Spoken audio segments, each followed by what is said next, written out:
Di ufuk timur, sang surya menyapa. Kulihat laut membentang luas. Ombak datang bergulung-gulung, memecah keheningan pantai sepi.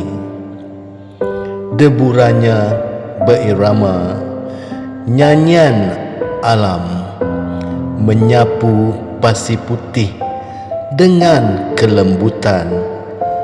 Batu karang tegar diterjang, membawa kisah rindu samudra.